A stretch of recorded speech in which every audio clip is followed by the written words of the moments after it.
नमस्कार दोस्तों। स्वागत है आप सभी लोगों का अनंतम वास्तु की एक और वीडियो में। तो दोस्तों, हमारी एक सीरीज चल रही है जिसके अंदर हम ये जानेंगे कि इन 16 डायरेक्शंस का संपूर्ण वास्तु क्या होता है।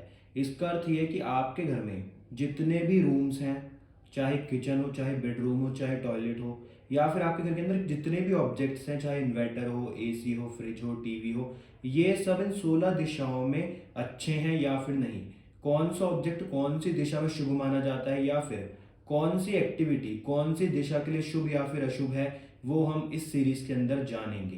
तो दोस्तों, इन 16 डायरेक्शंस में से हमारी कुछ डायरेक्शंस कवर हो चुकी हैं, जैसे कि north, north north east, north east, east north east, east, east south east, south east और साउथ साउथ ईस्ट।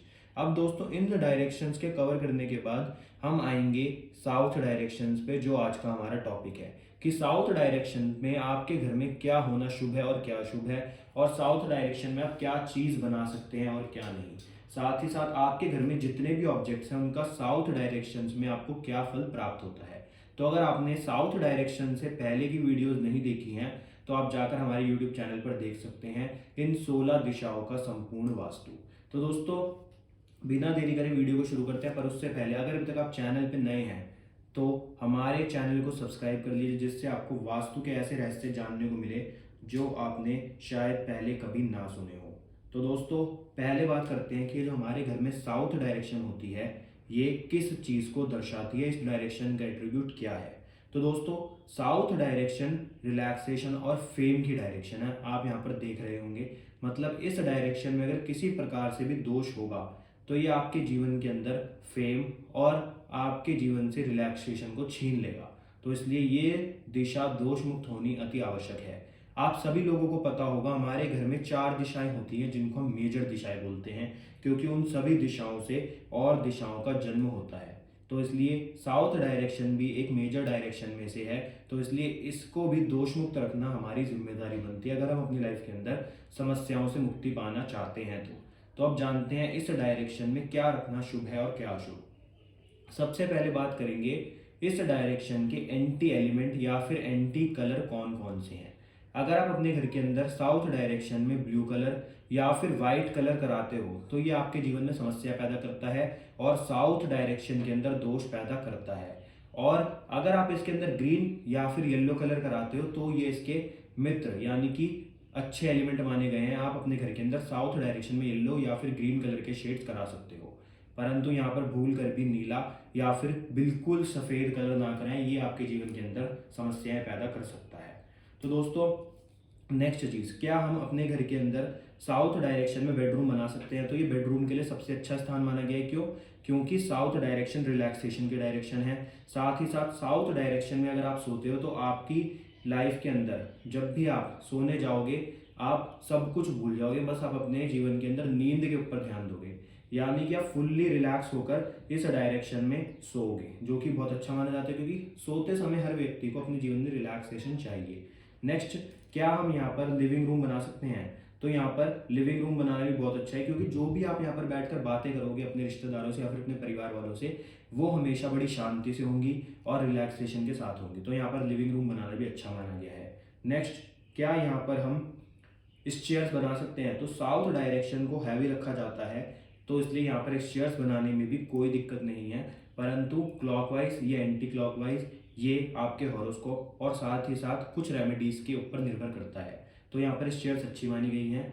और दोस्तों, अगली चीज, यहाँ पर आप अपने घर का हैवी सामान ज़्यादा रखें, क्योंकि हमारे घर में नॉर्थ और ईस्ट ये 2 डायरेक्शन हमेशा हल्की होनी चाहिए, और साउथ और वेस्ट ये हमेशा भारी होनी चाहिए। तो इसलिए अगर आप यहाँ पर ज़्यादा सामान रखेंगे नॉर्थ और ईस्ट के मुकाबले तो ज़्यादा अच्छा माना जाएगा। उससे ये साउथ डायरेक्शन हैवी मानी जाएगी, जो कि वास्तु के अनुसार ही अच्छी मानी जाती है। उसके अगला, क्या यहाँ पर हम अपने घर के अंदर जनरेटर रख सकते हैं। तो यहाँ पर आपको जनरेटर बिल्कुल भी मतलब अलाउड नहीं किया गया, मतलब आप रख सकते हैं, परंतु उसके ना आपको अच्छे परिणाम मिलेंगे और ना ही बुरे। क्यों? क्योंकि ये रिलैक्सेशन की दिशा है। तो यहाँ पर जनरेटर अगर आप रख दोगे तो आपकी लाइफ के अंदर से थोड़ी सी रिलैक्सेशन में प्रॉब्लम आएगी, जो कि अच्छा नहीं माना गया। नेक्स्ट, क्या यहाँ पर हम हीटर रख सकते हैं। तो ये साउथ डायरेक्शन है, जो अग्नि तत्व की डायरेक्शन है, और हीटर भी अग्नि तत्व को दर्शाता है। तो यहाँ पर आप हीटर रख सकते हो, परंतु उससे आपकी जो रिलैक्सेशन और जो आपका फेम है वो थोड़ा हैम्पर हो सकता है। मतलब यहाँ पर उसके कोई ज़्यादा बुरे परिणाम नहीं है, परंतु आप रख सकते हो और रख भी नहीं सकते, वो आपके ऊपर है। यहाँ पर आपको उसके कोई भी बुरे परिणाम नहीं मिलने वाले हैं। नेक्स्ट, क्या यहाँ पर हम अपने घर के अंदर अंडरग्राउंड वाटर टैंक बना सकते हैं? तो ये बिल्कुल ही निषेध है। बिल्कुल भी आपको यहाँ पर वाटर टैंक बनाना रिकमेंड नहीं करा गया। क्यों? क्योंकि ये अग्नि तत्व की दिशा है और यहाँ पर ना तो गड्ढा होना चाहिए और ना ही वाटर। दूसरा, क्या यहाँ पर बोरिंग? तो बोरिंग भी यहाँ पर आप बिल्कुल ना बनाएं।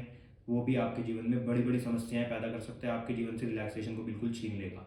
और आपको लग रहा होगा कि रिलैक्सेशन या फिर आराम कोई बड़ी चीज़ नहीं है, परंतु ये बहुत ही इंपॉर्टेंट है। अगर आपकी लाइफ के अंदर आप मेहनत करते हो परंतु आपको आराम नहीं मिलता, तो फिर भी आपकी लाइफ में मेहनत करने का कोई फ़ायदा नहीं होने वाला।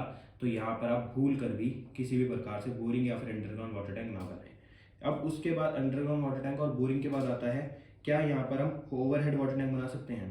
तो साउथ में आपको ओवरहेड वाटर टैंक भी नहीं बनाना चाहिए, ये भी बिल्कुल रिकमेंड नहीं करा गया। कहने का मतलब अंडरग्राउंड वाटर टैंक, बोरिंग या फिर ओवरहेड वाटर टैंक, इन तीनों को ही साउथ डायरेक्शन में आपको नहीं रखना है भूल कर भी। अगला, क्या यहाँ पर लिफ्ट बनाई जा सकती है? तो लिफ्ट के लिए भी ये डायरेक्शन बिल्कुल ठीक नहीं है। क्यों? क्योंकि लिफ्ट में हमेशा एक गड्ढा बनाया जाता है, यानी कि पिट बनाई जाती है, और साउथ में हमें गड्ढा करना रिकमेंड नहीं किया जाता, तो इसलिए यहाँ पर लिफ्ट भी अच्छी नहीं मानी जाती। तो यहाँ पर आप लिफ्ट भी ना बनाएं। अब इसके बाद आता है, क्या यहाँ पर हम अपने घर के अंदर साउथ डायरेक्शन के अंदर ऊंचा रख सकते हैं इसको? यानी कि हाइट साउथ की ज़्यादा होनी चाहिए या फिर नॉर्थ की? हमेशा आपके घर में जो साउथ डायरेक्शन है उसकी हाइट नॉर्थ डायरेक्शन से ऊपर होनी चाहिए। ये आपके घर में कई वास्तु दोषों को दूर करती है। इसके पीछे का क्या रीज़न है? क्योंकि जो नॉर्थ डायरेक्शन होगी अगर ये नीचे होगी, यानी कि इसकी हाइट कम होगी, तो यहाँ से अच्छी यानी कि सात्विक रेज आएंगी, या फिर आप कह लो कि सात्विक स्ट्रीम्स आएंगी जो कि साउथ में आकर रुक जाएंगी। क्योंकि यहाँ पे अगर साउथ बढ़ा हुआ तो इसलिए आपके लाइफ के अंदर और आपके घर के अंदर पॉजिटिविटी बनी रहेगी। परंतु अगर साउथ नीचा यानी कि साउथ की हाइट कम हुई और नॉर्थ की ज़्यादा हुई, तो क्या होगा? साउथ से हमेशा नेगेटिव स्ट्रीम्स आती हैं, जिसके कारण जब भी यहाँ से कोई नेगेटिव स्ट्रीम या फिर हवा आएगी, वो आपके घर में अगर नॉर्थ साउथ से बड़ा होगा तो नॉर्थ में आकर रुक जाएगी। फिर आपके घर का माहौल उल्टा यानी कि नेगेटिव बना रहेगा। तो इसलिए यहाँ पर बिल्कुल भी रिकमेंड नहीं करा गया कि आप साउथ को नीचा करें। तो हमेशा साउथ को नॉर्थ डायरेक्शन से आप हैवी और ऊंचा यानी कि इसकी हाइट ज़्यादा रखें, तो ये बहुत अच्छा आपके घर में वास्तु का एनवायरनमेंट क्रिएट करता है। तो दोस्तों अब बात करते हैं, क्या यहाँ पर पूजा रूम बनाया जा सकता है? तो पूजा रूम के लिए स्थान ज़्यादा अच्छा नहीं माना गया। क्यों? क्योंकि यहाँ पर सिर्फ काली माता की पूजा कर सकते हो आप। तो आप अपने घर के अंदर कई प्रकार के देवी देवताओं की मूर्ति रखते हो, तो जो व्यक्ति सिर्फ काली माता की पूजा करता है वो अपने घर में साउथ में मंदिर बना सकता है, और लोगों को यहाँ पर मंदिर नहीं बनाना चाहिए। उससे अगला, क्या यहाँ पर हमें लिविंग रूम, डाइनिंग रूम या फिर ड्राइंग रूम बनाना चाहिए? तो अगर यहाँ पर ये तीनों ही चीज़ें होंगी तो बहुत अच्छी मानी गई है। क्यों? क्योंकि व्यक्ति जब भी यहाँ पर बैठकर बात करेगा हमेशा वो रिलैक्स फील करेगा, बात करने के बाद वो रिलैक्स फील करेगा, मतलब उसके लाइफ के अंदर संतुष्टि आ जाएगी, सेटिस्फेक्शन आ जाएगी। तो इसलिए यहाँ पर ये तीनों ही चीज़ें आप बना सकते हो। उसके बाद, क्या यहाँ पर हमें टीवी रखना चाहिए? तो जब भी साउथ डायरेक्शन में टीवी होगा तो उससे व्यक्ति की लाइफ के अंदर हमेशा वो टीवी में रिलैक्सेशन जैसे ही सीरियल देखेगा, या फिर मेडिटेशन से रिलेटेड कोई चीज़ देखेगा, ध्यान से रिलेटेड कोई चीज़ देखेगा। तो इसलिए यहाँ पर टीवी भी अच्छा माना गया है। उससे अगला, क्या यहाँ पर टॉयलेट या फिर डस्टबिन रखा जा सकता है? तो टॉयलेट और डस्टबिन के लिए डायरेक्शन बिल्कुल अच्छी नहीं है। क्यों? नहीं तो ये आपके जीवन के अंदर रिलैक्सेशन फेम को डिस्पोज कर देंगे, क्योंकि टॉयलेट और डस्टबिन दोनों का ही काम होता है चीज़ों को डिस्पोज करना। तो यहाँ पर डस्टबिन और टॉयलेट बिल्कुल भी रिकमेंड नहीं करा गया। पर अगर आपके घर में यहाँ पर टॉयलेट आ गया है तो उसको आप रेड कलर की टेप से ब्लॉक कर सकते हो। अब टॉयलेट और डस्टबिन के बाद, क्या यहाँ पे अपने घर के अंदर हमें स्टडी रूम बनाना चाहिए? तो यहाँ पर स्टडी रूम अगर आप बनाते हो तो ये अच्छा नहीं माना गया। क्यों? क्योंकि रिलैक्सेशन का जोन है। तो जो भी व्यक्ति यहाँ पर बैठकर पढ़ाई करेगा उसको बार बार नींद आती रहेगी, वो आलस में रहेगा। तो इसलिए यहाँ पर स्टडी रूम बिल्कुल भी रिकमेंड नहीं करा गया। आप ना ही बनाए तो ज़्यादा अच्छा है। तो दोस्तों, फ्रिज स्टोर यहाँ पर बनाया जा सकता है। यहाँ पर आपके घर के अंदर किचन बनाई जा सकती है, बेडरूम बनाया जा सकता है। मतलब ज़्यादातर यहाँ पर हम कुछ भी बना सकते हैं। बस कुछ कुछ चीज़ें ऐसी हैं जिनको हमें अपने घर के अंदर साउथ डायरेक्शन में नहीं बनाना। तो इसलिए आज हमने जाना साउथ डायरेक्शन का संपूर्ण वास्तु।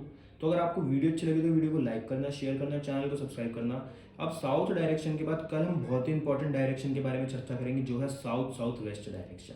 तो दोस्तों, आपसे मिलते हैं कल, और जब तक के लिए आप चैनल को सब्सक्राइब कर लीजिए और वीडियो को लाइक ज़रूर कर देगा। धन्यवाद।